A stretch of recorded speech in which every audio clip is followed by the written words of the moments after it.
नमस्कार साथियों, मैं मिथिलेश सिंह ज्योतिष की चर्चा में आप सभी के बीच हाजिर हूँ। इसी के साथ आप सभी से आग्रह करता हूँ, चैनल को सब्सक्राइब करें, लाइक करें और शेयर करें। आप सभी का YouTube चैनल मीट एस्ट्रो 10 पर स्वागत है। आज से चंद्रमा के ग्रह गोचर को लेकर आप सभी के बीच आया जाएगा। इस ग्रह गोचर का जो परिणाम होगा सामान्य प्रभाव के तौर पर सभी को बताया जाएगा। राशि के अनुसार बता पाना थोड़ा मुश्किल है, क्योंकि एक राशि के बारे में बताने में ही बहुत समय जाता है अच्छे से, इसलिए सामान्य प्रभाव के तौर पर बताया जाएगा। चंद्रमा किस राशि में गोचर करने जा रहे हैं और उस गोचर के दौरान जो सामान्य प्रभाव होगा, ग्रहों की स्थिति होगी, उसके बारे में बताया जाएगा। आज से शुरू कर रहे हैं। चंद्रमा 24 जून 2025 11:45 रात्रि में गोचर करेंगे मिथुन राशि में और अगले 50 घंटे तक मिथुन राशि में विराजमान रहेंगे। इस पीरियड में, इस समय काल में चंद्रमा का किस तरह का प्रभाव रहेगा, उसको हम लोग समझने का प्रयास करेंगे।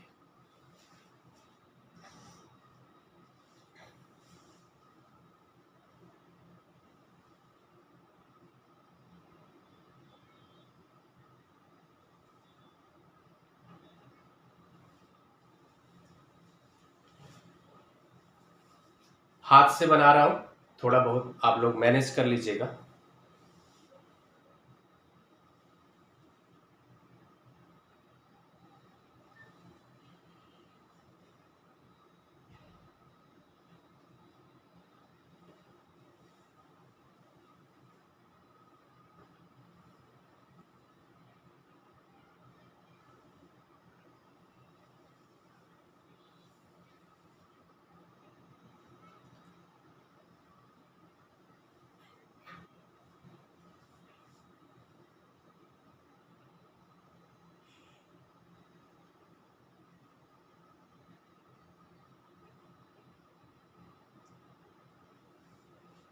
यह हम लोग के सामने काल पुरुष की कुंडली बनकर तैयार है और इसके अनुसार चंद्रमा पहले भाव में, जहां पर मेष राशि बन रही है, यहाँ पर शुक्र विराजमान है और चंद्रमा मिथुन राशि में आ गए,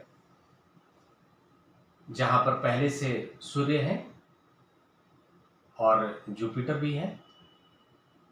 कर्क राशि में बुध गोचर कर रहे हैं, सिंह राशि में केतु और मंगल है और कुंभ राशि में राहु है और साथ में मीन राशि में शनि है।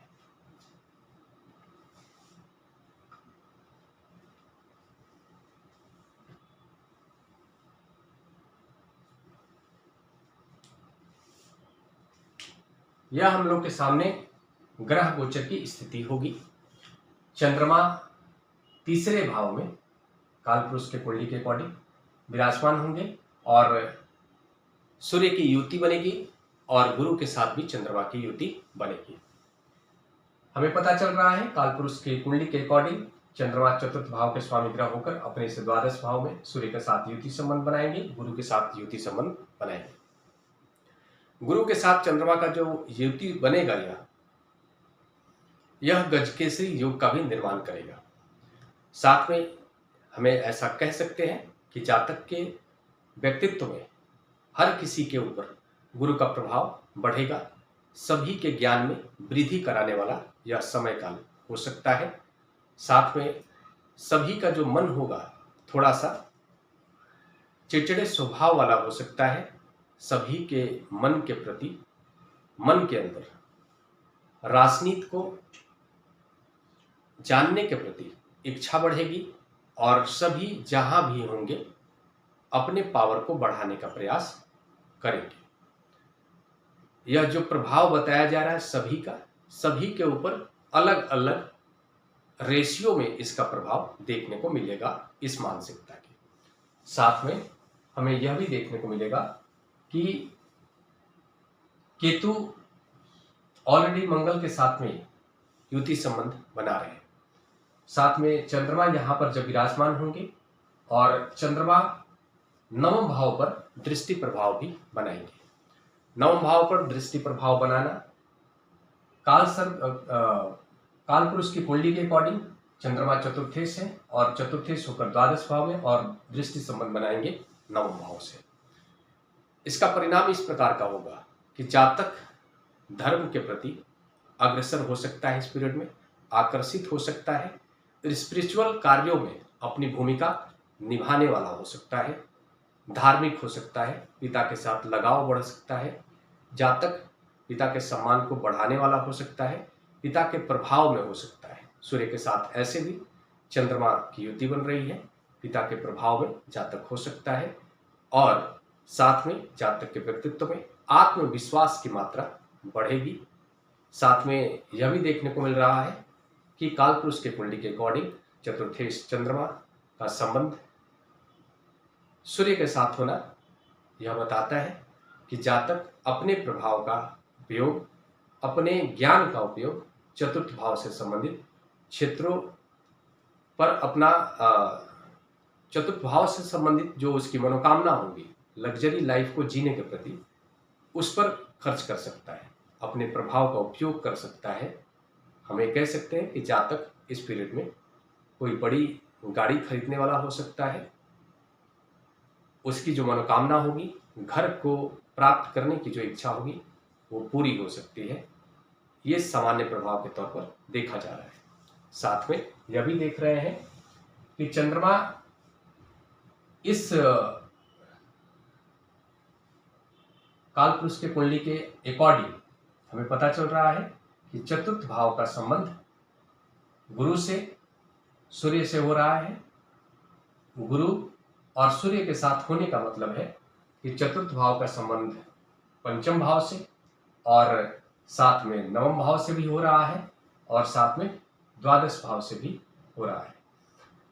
हम ये कह सकते हैं कि यहाँ पर चंद्रमा तो तीसरे भाव में विराजमान हो ही रहे हैं, साथ में चंद्रमा का संबंध पंचम भाव से, नवम भाव से, द्वादश भाव से एवं चतुर्थ भाव से हो रहा है।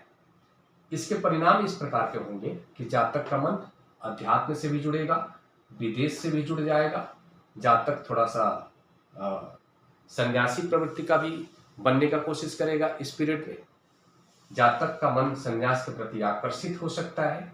साथ में हमें यह भी देखने को मिलेगा जातक धार्मिक कार्यों में अपनी भूमिका निभाने वाला हो सकता है, पिता के प्रभाव में आ सकता है, शिक्षा उसकी बढ़ती हुई देखी जा सकती है, ज्ञान में उसकी वृद्धि देखी जा सकती है।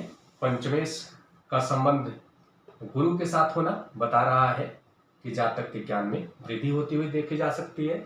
साथ में चतुर्थेश का भी संबंध हो रहा है और पंचम का भी संबंध है, नवम का भी संबंध है और द्वादश का भी। इन सभी बातों से समझ में आ रहा है कि यह सब कुछ होते हुए जातक जनता पर अपना प्रभाव बनाने का प्रयास भी करेगा।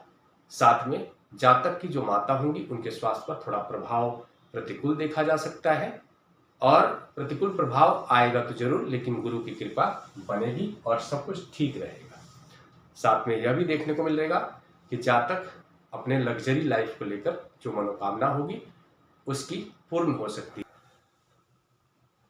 ग्रहों की यह जो स्थिति है, इसी स्थिति को काल सर्प दोष के रूप में जाना जाता है और मैं ये कहूँगा कि ये थोड़ा सा ग्रहों का जो युति है, ग्रहों का जो अभी ग्रह गोचर है ब्रह्मांड में, वो थोड़े से इस प्रकार का है कि लोगों को अपने स्वास्थ्य को लेकर सावधान रहने की आवश्यकता है और थोड़ी सी जो भी कार्य सभी लोग करेंगे उसमें रुकावटें बनती हुई देखी जाएंगी। सावधान रहने की आवश्यकता है, हर काम में रोड़े अटकेंगे इस ग्रहों के गोचर की स्थिति में। आप सभी जानते हैं जो बुध हैं लगभग 21 से 22 दिनों तक एक राशि में गोचर करते हैं। जैसे ही वो यहाँ पर आएंगे कन्या राशि में, जो काल सर्प दोष है वो हट जाएगा। इसी के साथ मैं फिर आप सभी के बीच चंद्रमा के गोचर को लेकर मिलूंगा। इसी के साथ अगले विषय पर चर्चा के लिए फिर दोबारा आप सभी के बीच मिलूंगा। तब तक के लिए मेरा नमस्कार।